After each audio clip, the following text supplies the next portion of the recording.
Hi, need a ride? Hop on in. I'm headed to Julia's Trucking Cafe. Come on, let's go.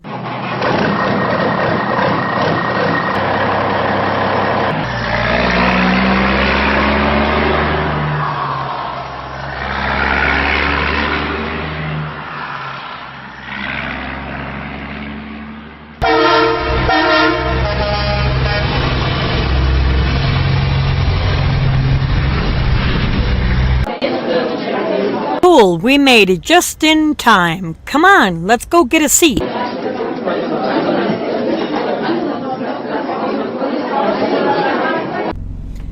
Hey everybody, welcome to another episode of Julia's Trucking Cafe.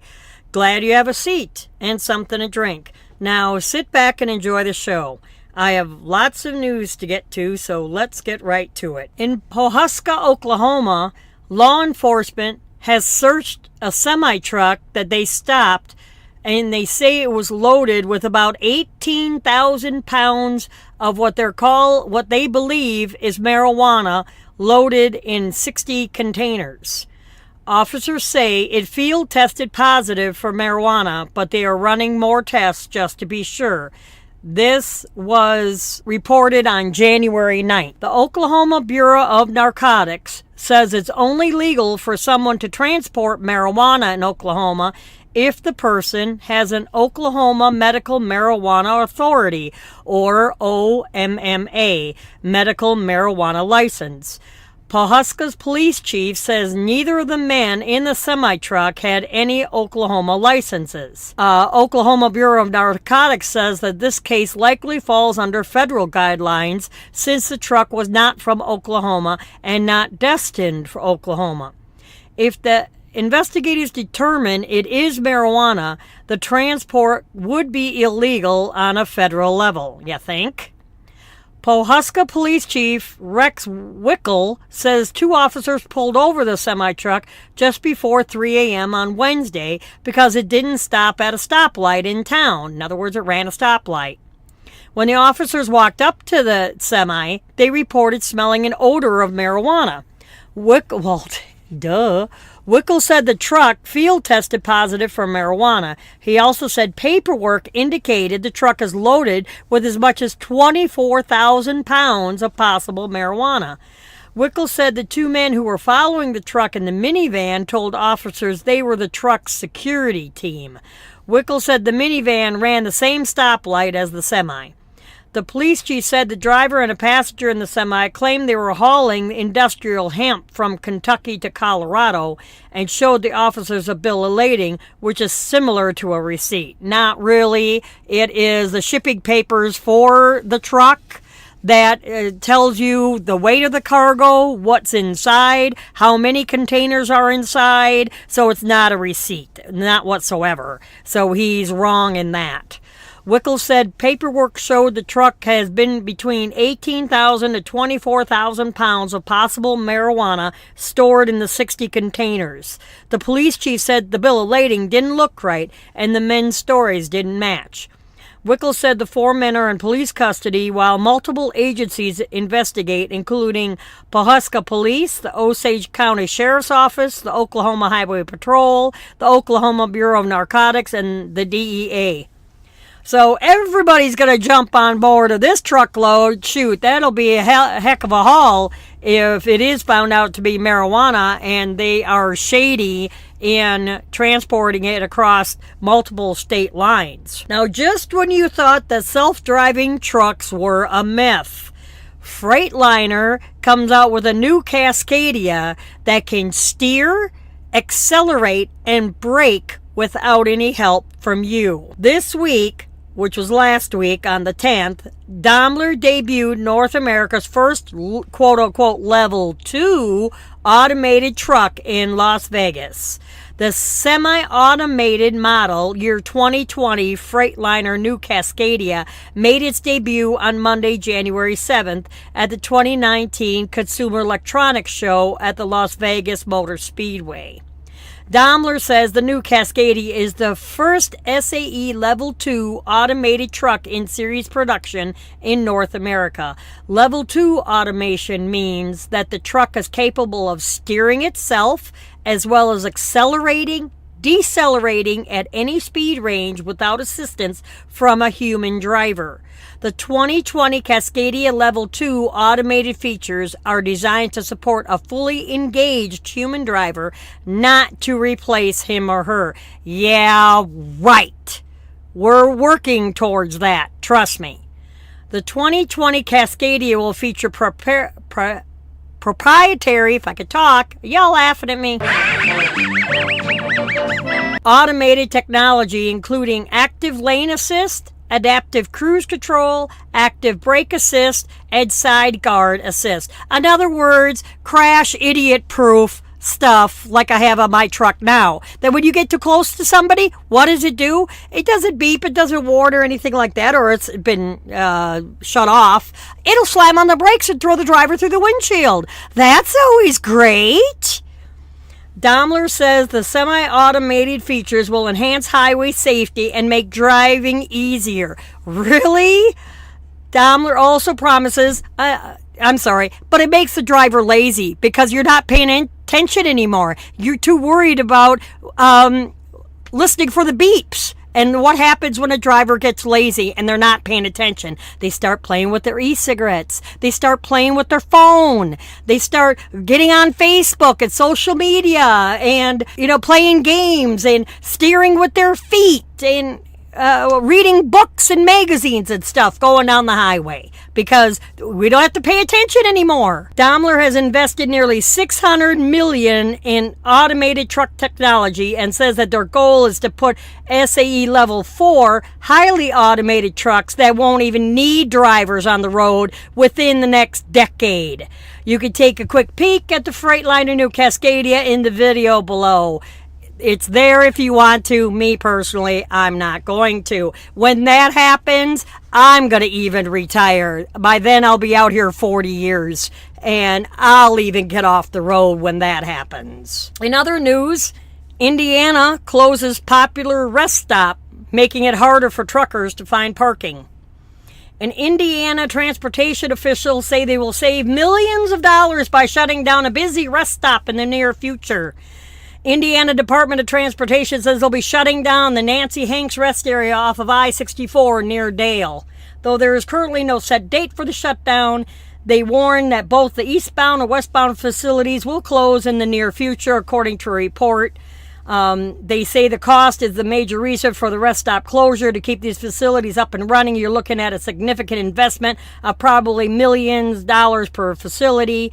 So for the two facilities, there's $2 million. That includes annual operating costs, all the maintenance we have to do, contractors and things like that. Crime is also reported a factor in decision to close the rest stop. Though the rest stop is not an overnight facility, its closure is cause for concern for many members of the trucking community. The Indiana Motor Truck Association said of the closure, Indiana already has a truck parking shortage, so any reduction in capacity is a concern. I've been told that the resources that are currently used to support those three locations will be reinvested to build new facilities. I look forward to seeing that plan. Indiana DOT currently operates 19 rest stop locations that provide truckers with 1,444 semi-truck parking spaces statewide, which is not enough because you have to go through Indiana if you're going to get anywhere.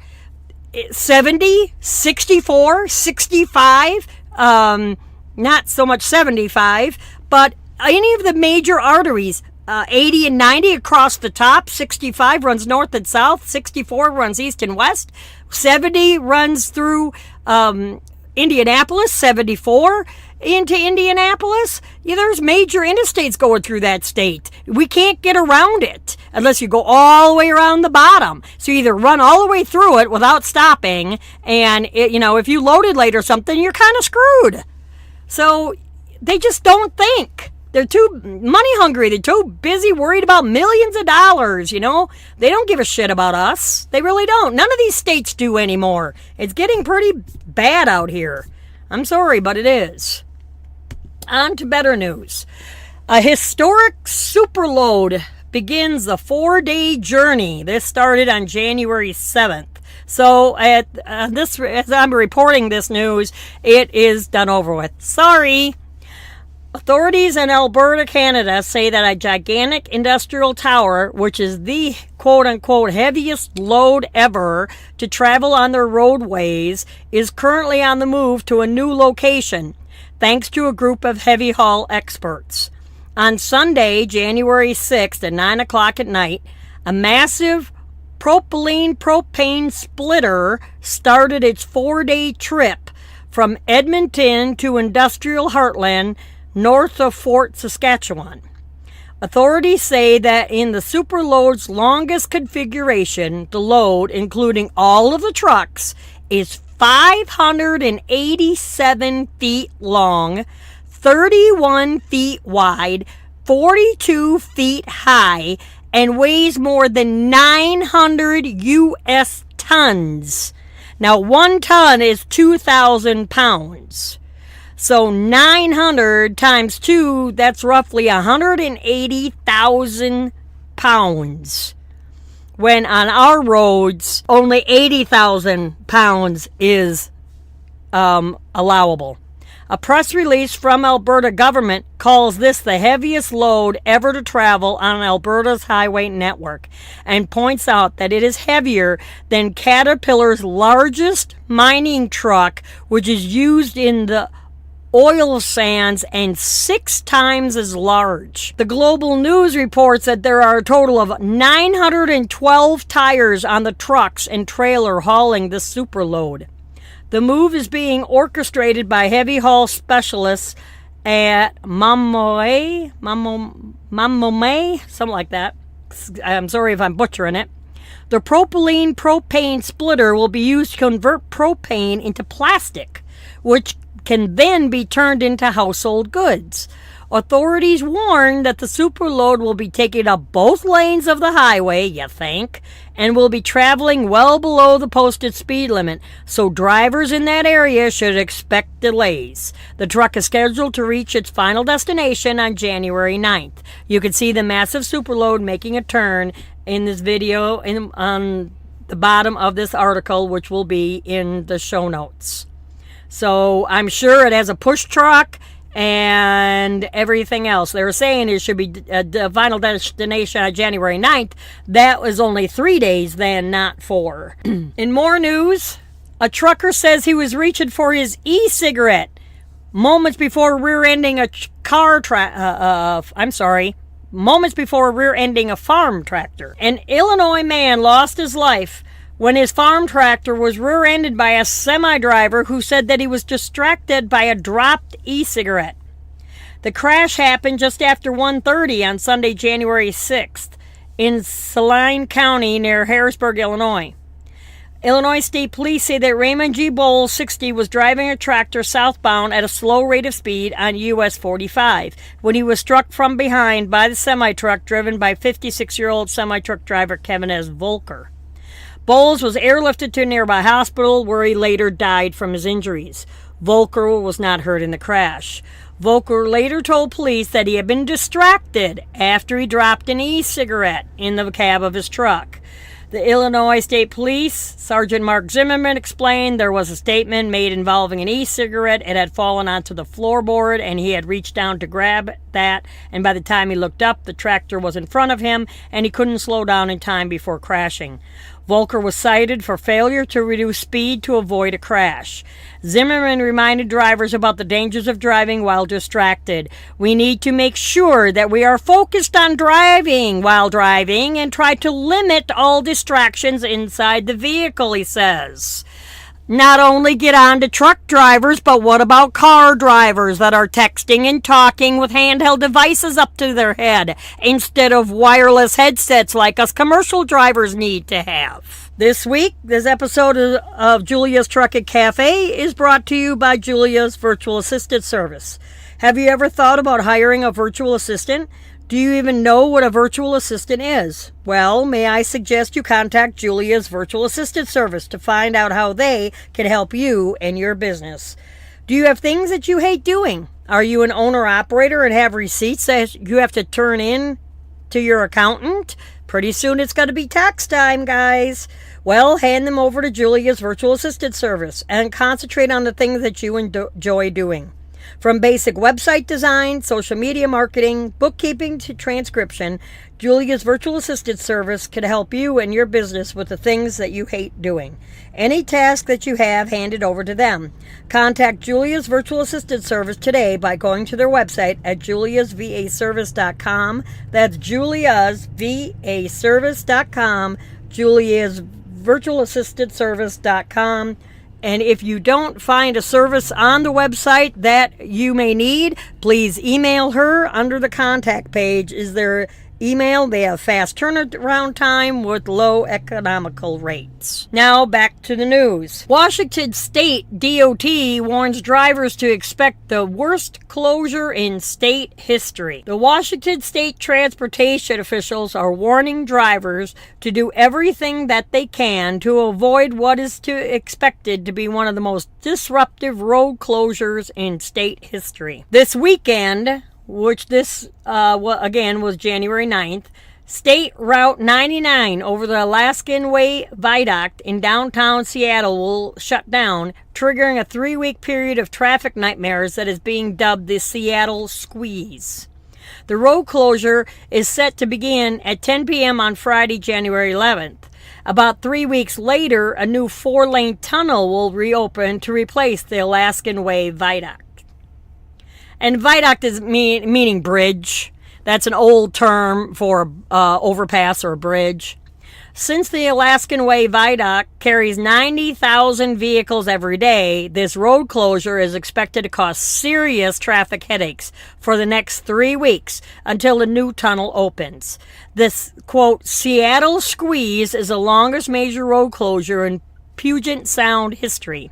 It is dramatic. Everyone traveling in that region will be impacted. Heather Marks of the Seattle Department of Transportation said, the road closure is expected to be so bad that transportation officials are encouraging Seattle residents to work from home, leave for work much earlier than usual, or take a vacation during the road closure. Holy mackerel. When DOT tells you to take a vacation and don't even go into work because the traffic is going to tie up is going to be so bad, that's going to be pretty bad. The extra traffic will likely be pushed onto I-5 and the 405, according to traffic experts. Washington State DOT has released a series of maps to help truckers understand how freight routes will be impacted during the road closure. And there's a link in this article where you could click to view the map if you happen to run Seattle.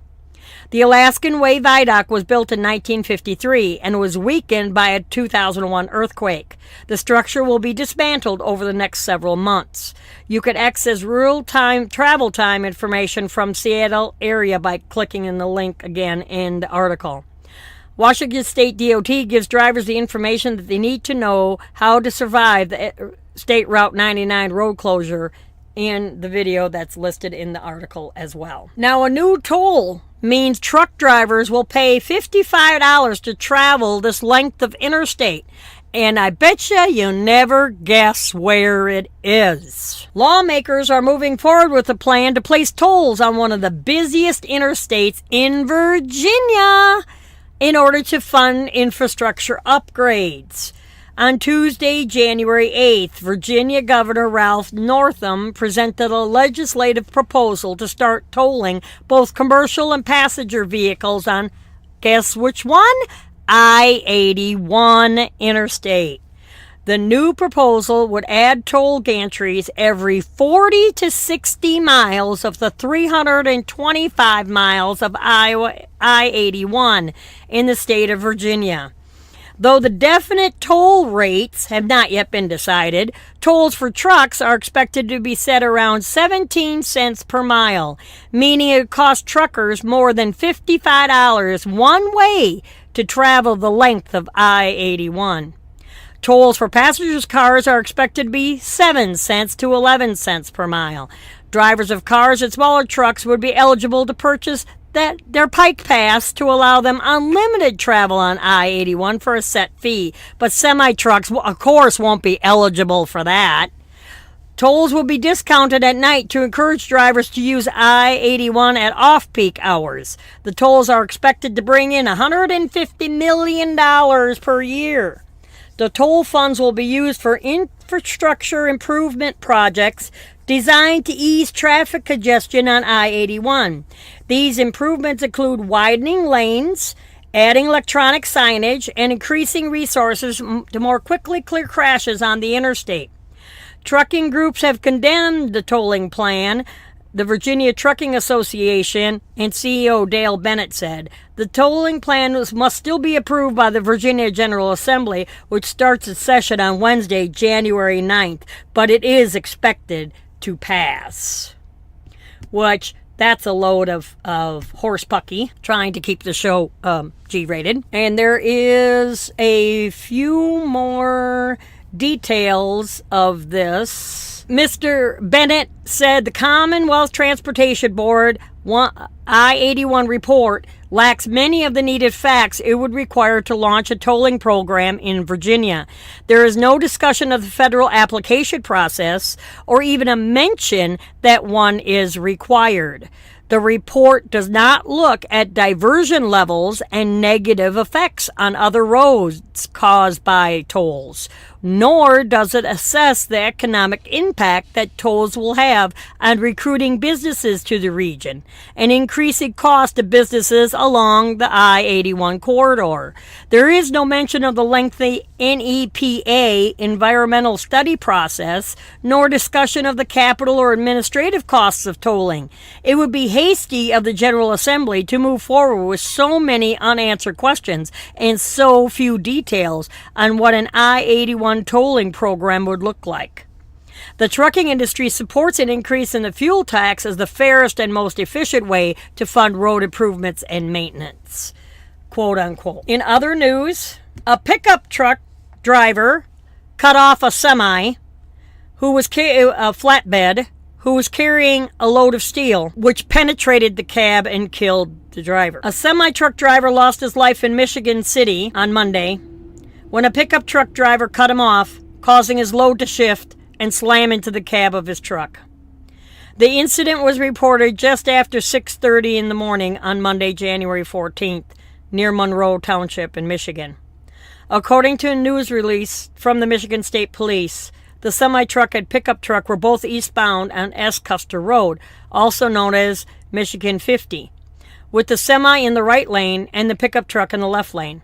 As another passenger in the vehicle in front of the pickup stopped for a red light, the pickup truck driver changed lanes abruptly into the right lane, which positioned it in front of the semi-truck. The semi-truck hit the back of the pickup truck, causing the semi-truck's load of steel to crash through the cab of the truck and to hit the driver. The 54-year-old semi-truck driver was pronounced dead at the scene. The pickup truck driver was taken to the hospital for treatment of non-life-threatening injuries, and the crash remains under investigation. Anyone who witnessed this crash is asked to contact Michigan State Police at 734-242-3500. That's 734-242-3500. If I am right, most of the time when you're in town and all the cars love to do it, you'll be coming up to a red light and there'll be 2 and 3 and 4 cars in one lane and nobody in the opposite lane, and they'll shoot over in front of you and then slam on the brakes to make the light.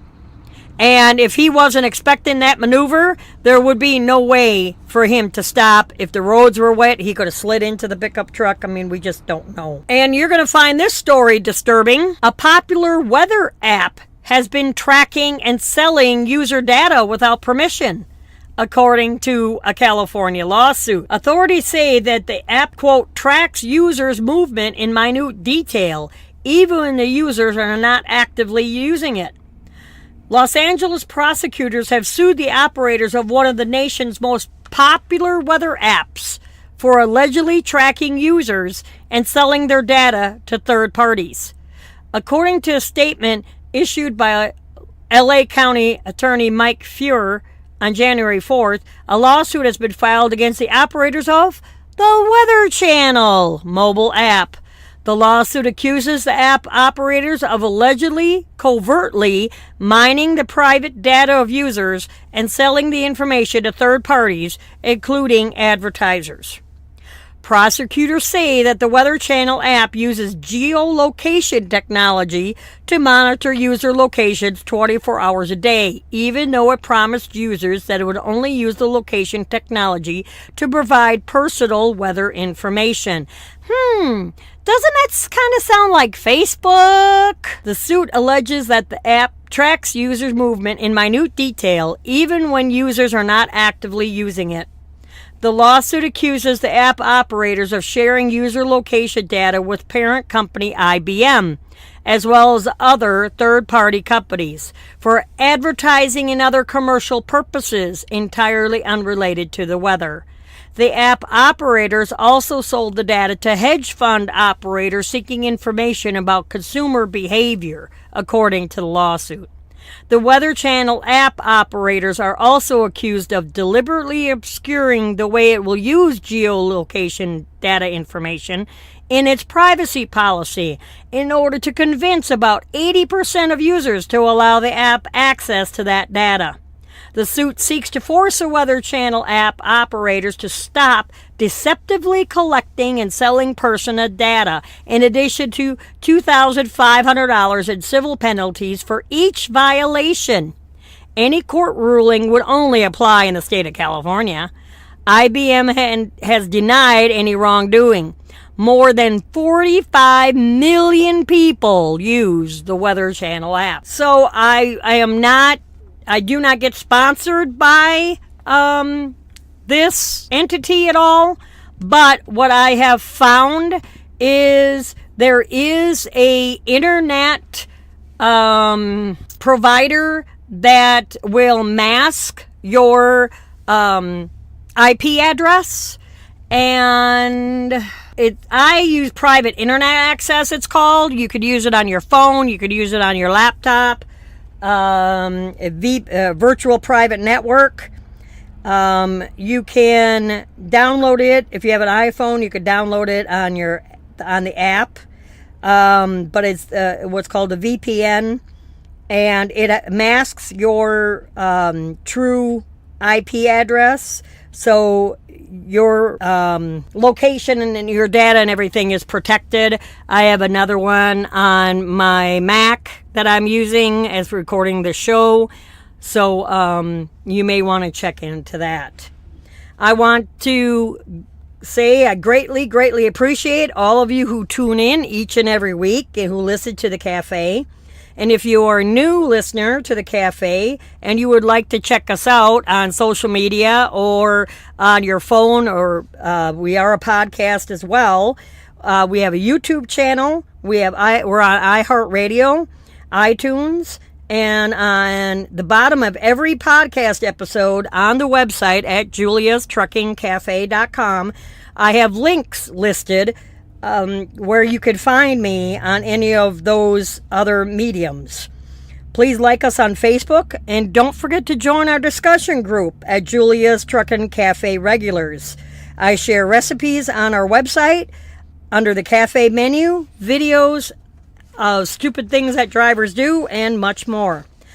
If you wouldn't mind, please subscribe to our email list, and I will send you the show notes right to your inbox. So this way, you don't have to always come to the website if you want to access the articles and see the videos in the bottom of articles that I am talking about or referring to. And in the future, I'll be having new things coming out. So if you're on the email list, you'll have priority in getting a sneak peek on those new things that are in the works.